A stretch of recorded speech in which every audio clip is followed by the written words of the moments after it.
Pada awal video kita diperlihatkan dengan berkumpulnya para Buddha 1500 tahun yang lalu di Gunung Lingsang, Kuilaiyin. Perkumpulan ini diadakan setiap tahun sekali.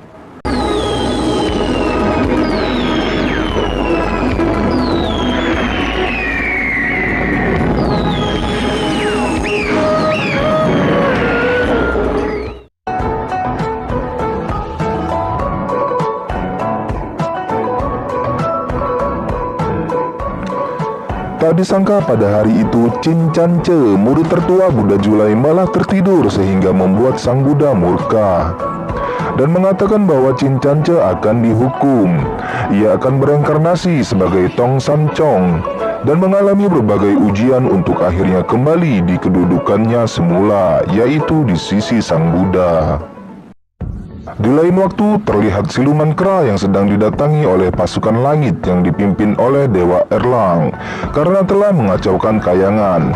Tapi ini bukan kayangan tempat Mimi Peri berada ya. Ia bertarung dengan para dewa.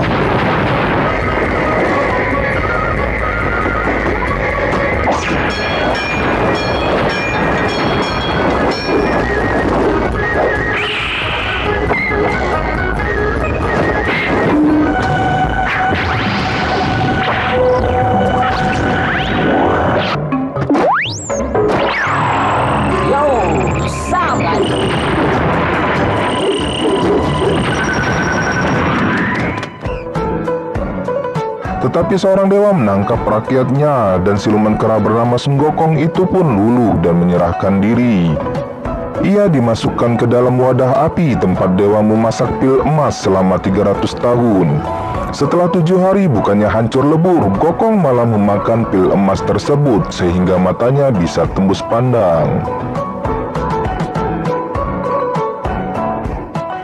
Sun Gokong yang murka hendak mengacaukan kayangan lagi, tetapi dia ditemui oleh Buddha Julai yang langsung menangkapnya dan memenjarakannya di Gunung Lima Jari. Buddha Julai berkata setelah 500 tahun akan ada orang yang menyelamatkan Sun Gokong. Di bawah hukuman itu selama beratus-ratus tahun, Gokong teringat akan masa kecilnya. Sin pun menunjukkan flashback bagaimana kisahnya Sun Gokong terlahir. Ia terlahir dari sebuah batu yang menyerap intisari langit dan bumi. Pada hari kelahirannya di Gunung Huakuo, Sun Gokong raksasa membuat kekacauan di bumi sehingga Tianfeng meminta izin pada Kaisar Langit untuk mengatasinya. Pertarungan pun terjadi. Tianfeng memotong ekor Sun Gokong yang ternyata itu adalah kekuatannya, dan Gokong pun menjadi kecil kembali.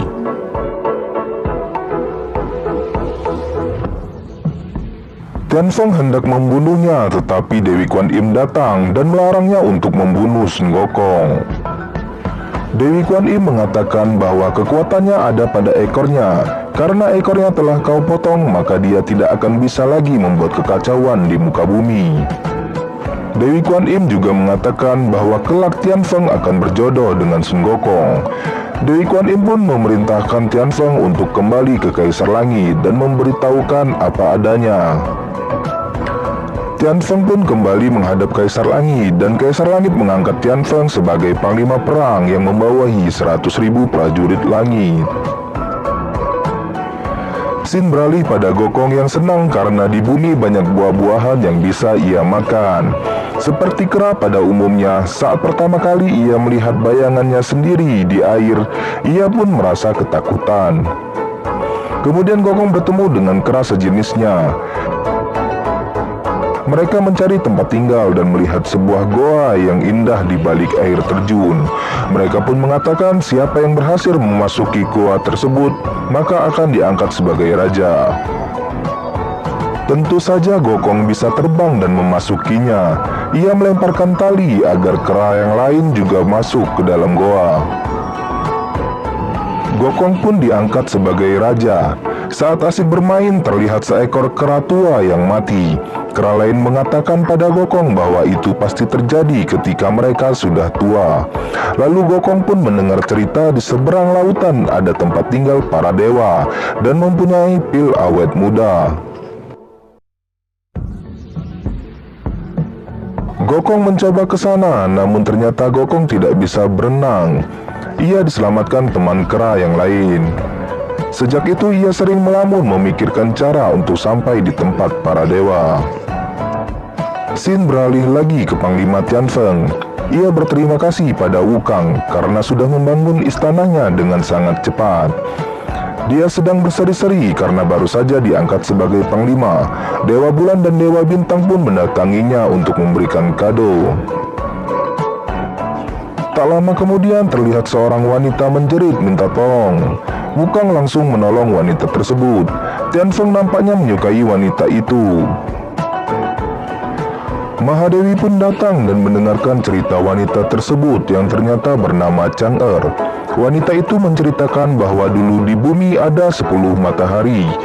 Kemudian ada seorang pendekar yang memanah ke 9 matahari hingga yang tersisa hanyalah 1 matahari saja. Orang itu diangkat menjadi kaisar oleh penduduk bumi.